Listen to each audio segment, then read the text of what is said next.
if recycling isn't going to save us, let's have a discussion on what could save us. And I'm really excited to have innovators on stage and activists on stage joining us now. So with that, I'm asking my panelists to join me on stage. And I'll do a quick intro, and we'll have a discussion on some tangible solutions. So welcome on stage. So we've got Janet Morat, the founder of Recircle, which is replacing single-use plastics, specifically in the food sector, in corporate canteens, but also in restaurants with those reusable containers. So welcome, thanks on stage, welcome. Then we got Alexander from Guppyfriend. I talked about the microplastics. Guppyfriend is offering solutions to fight microplastics, specifically with filters, for example, that you can install at home to make sure that microplastics aren't released into the environment. And then excited to have Rosalie Mann as well on stage, the founder and CEO of No More Plastic Foundation, which is campaigning for an end to plastic. So excited to have you on as well. All right, let's get going. So first of all, we already heard Sean's keynote on recycling isn't the solution, plastic isn't the solution. Now, I want to figure out do we have one shared goal here? And how can we balance that with some level of pragmatism as well to do what we can? So do we have a shared goal to eliminate plastic completely, or should we be focusing on single-use plastics first? Who wants to start on that? I know obviously you're doing different solutions. I just want to hear a little bit about your philosophies on eliminating plastics, single-use plastics, or what's your solution? So start with you, Janet. So I'll probably start because we fight plastic with plastic. We have created reusable packagings for food and beverage. It's a very high quality material, but 70% it's petroplast. For us, the solution must be mixed. It shouldn't be a replacement of material. It should be a system change. And that's what we are doing with our system. People have a new habit, they have a new behavior, they reuse packaging. And because of the higher quality, the whole loop can be closed with also a good recycling process and good materials. We always say if you put good things in, good things comes out. Got it. Now, Alexander, you're offering solutions to fight microplastics. You could say that you're a bit further downstream, very pragmatic, fighting the actual pollution of microplastics. Yeah, it's actually we try to stop microplastic pollution at home, at industries and sports on the road. And that comes because we had a key moment at the UN and the OECD. If you witnessed firsthand how long it takes if 190 plus countries even come up with a common agreement about a definition of a problem, you know that there's a long way to go until there's a problem and there's a common goal that we're all shooting to. That's why we decided, okay, let's focus on what we are good at, finding eco-solutions that stop the problem and that explain the problem more or less. Yeah, and I mean, I'm just saying that legal or laws take a long time. However, they're going to be one important mosaic in the whole game. But it's, of course, there's a bunch of solutions. We have to stop upstream, the upstream plastic, and there are many more. So, got it. Rosalie, over to you. For eliminate plastic or single-use plastic only? You're focused on eliminating plastic, yeah, right? That's your goal. I think we have to wake up, all of us, because it's not the plastic the problem, it's us. We are addicted about this material. We think it's really necessary, but the truth is that there are two sectors represent more of 50% of the production right now. Just two sectors, no more, just two. Packaging and textile. And textile is not single-use plastic. So single-use plastic is a false debate. The real thing is that these two sectors, because it's absolutely possible to replace plastic in these two industries. We can do it. We just opened a pop-up store at the Printemps Haussmann, and to present different solutions already exist in the market, because it's possible to use different things without plastic. We have algae, glasses, mycelium. There are so many different solutions already exist on this. And for example, for textile, we will have sneakers without plastic, 100% of wool, and with rubber, and it's possible, and it's absolutely the same like this, for example, but it's not creating microplastic who goes into our bodies. Right now, all the babies born pre-polluted by microplastics, and we have all microplastic in our bodies, so we have to wake up. What does waking up looking like? And maybe to the other panelists, from your perspective, what is the tangible things that are actually solutions? Because if the solutions are around, why are we still swimming in plastic? I mean, it comes back to your first question. Are we shooting on the common goal? Since we all know what it does to the climate crisis, they don't know what it does to our health, to biodiversity loss, and we know that this leads to extinction of humanity if we continue like that. Yet there is hardly any action seen in the market. This might be an exception here, but I mean, you mentioned two areas, but there's of course, there's infrastructure that uses a lot of plastic, and there are many more industries, even though I agree that we should start with the major culprits of plastic pollution. But the question is really fair. We haven't acted yet, and we know that since a long time what's happening to us, and that it's poisoning us.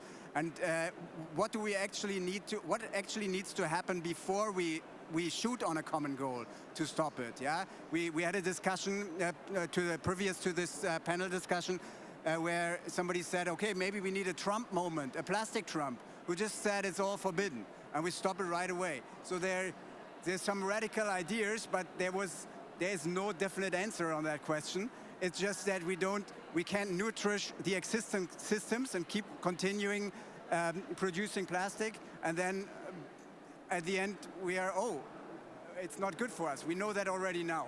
So how do we actually manage legislation and all the other things, and how do we get it into the right direction one by one? That's a big question, and there is no easy answer.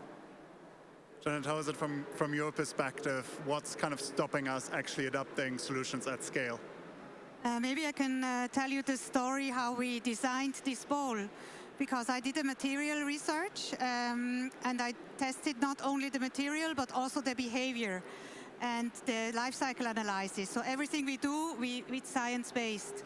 And plastic was the most sustainable one, because you can use it many times if you use a good plastic that's not poisoning.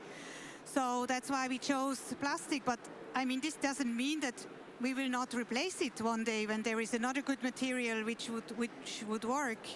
And what we wanted to do was a system change, as I said before, not just a material change. Because if we continue producing things for just 5 minutes of lifetime, like a coffee cup in paper, for example, that are used here as well, then we will still drown in single-use packaging. So that's what I wanted to change. You wanted to jump in on that? No? Yeah. No, for me, that is not true for us. For us, we have to change the mentality about the plastic recycling, about the plastic reusing, because plastic recycling is not the solution at all. It's more toxic. Plastic is a toxic material, so when you reuse it or recycling, it's still toxic, it's still poisonous, and still generate and create microplastic.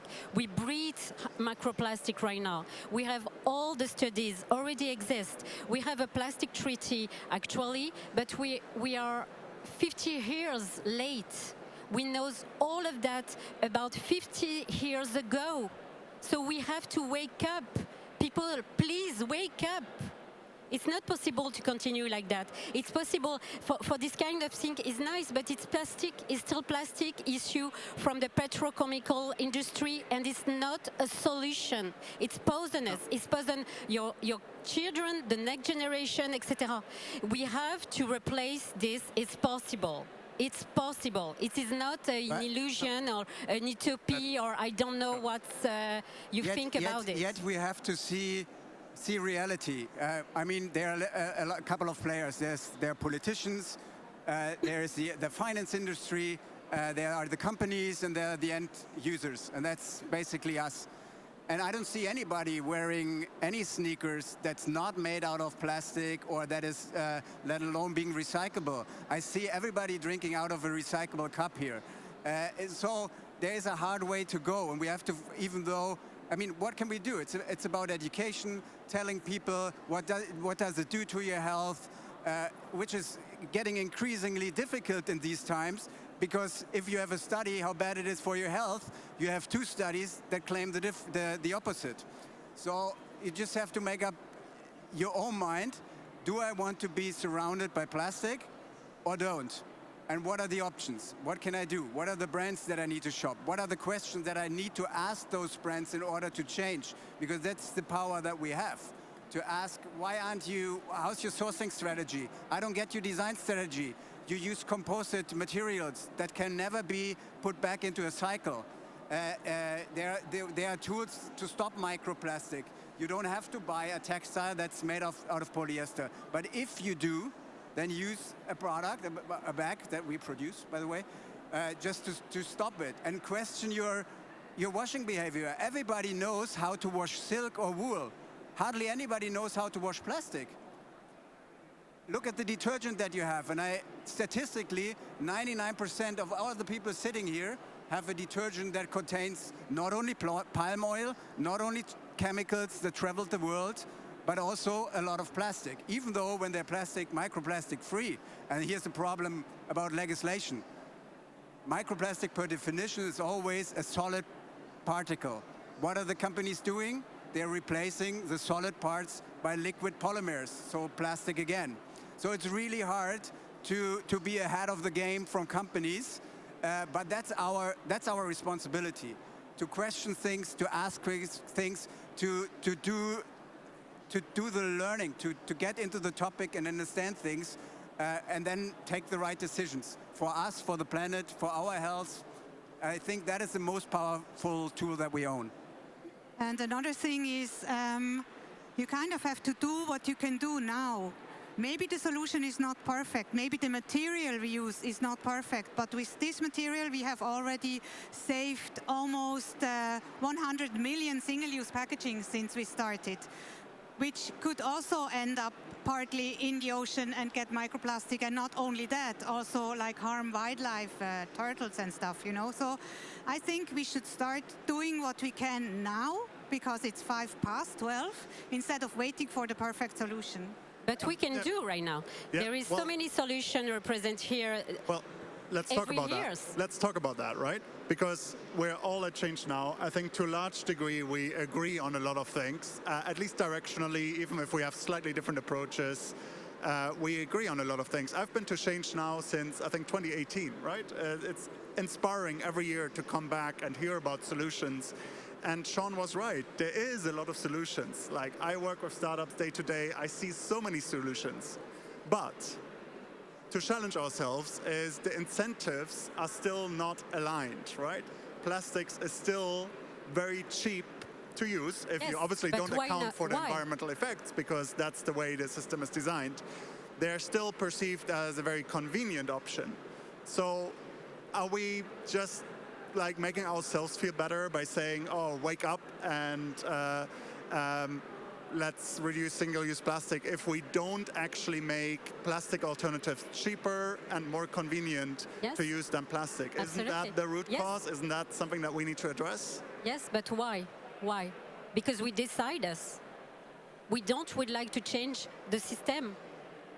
We put everything, we applaud recycling plastic. When we give a prize to society who make recycling plastic, we like when you see something on Instagram or LinkedIn with recycling plastic. So we're creating what? We're creating that governments, banks, put all the investments, billion of dollars about where? Reusing plastic, recycling plastic, and not in the real solution. The solution who are there. They are not investment. They are not million dollars investment on this.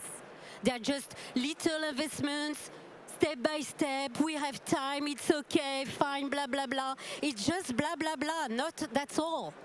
We have to wake up. Stop to like recycling plastic. Stop to like when you see someone to say reusing plastic is good. It's not good. It's poisonous. It's poison the next generation. It's poison my kids. We wake got up. that point. We Sorry, got the but wake up I'm point. Makes, so tired makes a lot to of make sense. all the I time think the same the things. point I wanted to challenge us on is if it was cheaper for corporates to adopt non-plastic solution, if it was more convenient for consumers, there may be other reasons that even people that don't go to Change Now will opt for non-plastic solutions. Even people that don't listen to you, don't listen to us here on stage. How can we get people on board that are not sitting here in the audience, that are not, that are thinking about 10 other problems, but not plastics? How can we get them on board with that? Because I think we've been campaigning for a long time, but we don't have time. We don't have time. Right. So the question is there something else needed that we haven't been doing so far on creating solutions? Jeanette, maybe on that. Yeah. So that solutions are adopted by a large public, they need to be convenient. So convenience is key. They need to be cost effective, and they need to be easy to adopt. And if something is too difficult, even we know it's better for us, people will not do it. That's why sometimes you have to start doing something before you can make it perfect. I mean, we have chosen a path because we were asking the same questions. How do we actually crossing the chasm to the mass market? Because talking to the already, or the ones who knows, how do we do that? And we decided to work with sport clubs, with professional sports clubs as first, because we said, okay, it's role models. If you have a role model as a kid, you listen to them more closely than to your own parents. So we try to get like the influencers, and especially in sport, because there's lots of emotions, we try to get them behind the idea. And it's still, I'm totally with you. We have to raise the voice. Just to give you an example, which sticks to in the plastics area, there was this European soccer championship last year in Germany. And in Berlin, they had a huge plastic carpet, artificial turf, in front of the Brandenburger Gate. It's like a green park, and they just put tons of plastic on it. And it got like flown everywhere. So they created the biggest microplastic area in the whole country. But what happened? Rather than that, people said, oh, that's how can you actually do that? There are a few. The media were celebrating it. Macron was visiting, and he was standing on the carpet and say, hey, that's cool. It's not cool. And nobody's saying that. The opposite is happening. They even get awarded for the eco concept of a deposit whatever shit that should be normal. And that's where where I totally agree with you, and where we have to raise our voice. They can't just do it. And these are the ones that we rely on to do the legislation. So let's rather rely on ourselves, and to get all the others, just tell 10 people about the 5 biggest innovations that you see here that they can use right away. That's where you can. That's your part in the game, besides what you do every day. So what I want to learn from you is, do you think in the end we need to focus a lot on putting pressure on policymakers? Should that be like a big focus? Obviously, that's part of your work as well. Or is that our only hope, to basically advocate for plastic bans? Or is there other ways to make it happen, to actually just create a reality through innovative solutions? Or is it both? So I think we need both. But system change wins. Because usually also legislation runs after the state of the art. And then you have a good law. Now we have the packaging and packaging waste regulation in Europe. And there is still a lot of questions open, and it blocked a lot of people who wanted to adopt the solution because now they wait for the law. So, but if you have a good system and that's running and that's impactful, then people will use it if there is a law or not. I started my initiative in Switzerland in 2016, and there was no law. It was paradise, because we just had people joining because they wanted to change something, not because they had to change something, which makes a big difference. I guess, Alexander, it's the same for you, right? Your customers are buying your solution. They're not forced to buy your solution, right? Yeah, but I think maybe we work with incentives to get a better behavior. But of course, it needs to be on all the levels: customer, company, finance, politicians. But it takes a long time until politicians react and until you really have the laws. So in the meantime, and I mentioned that again, this plastic Trump, because I like that picture, your metaphor so much, somebody was just saying this is allowed and this isn't, and then for the good. But it's not going to happen. So it's on us, it's our responsibility to change things, and we need it, of course, on all levels.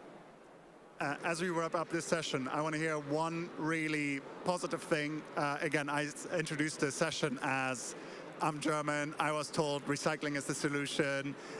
Everybody can recycle, do that. What's one thing, if it's not recycling, what is it one thing that everybody can do either through their career, through their work, or in their daily behavior outside of not using plastics? What's the kind of biggest impact we can have to be part of the change?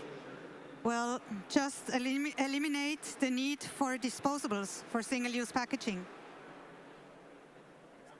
Rethink everything, even thinking. I mean, just question yourself, how often do you touch plastic? And then make up the math, what it does to your body, and then you come up with the conclusion yourself, I guess. Stop to likes and applause reuse and recycling plastic, because if we will do that, you are responsible. Because banks and politics invest in this kind of solution, not because it works, because it's popular. That's all. Thank you. All right, I think we saw the range of approaches. I think what I like about Change Now is that we have like such a broad range of pragmatic approaches. So I'm complimenting each of you for the pragmatic work that you're putting in day to day on that, both on the innovation side, on the policy and campaigning side. So thank you so much for the three of you for joining me today. Thank you. Thanks so much. All right. Thanks. Thank you, Michael. One of my biggest concerns very often at Change Now is that we all agree on everything and we just have a cushy, nice time. But I think you could really see some interesting, different approaches to the problem.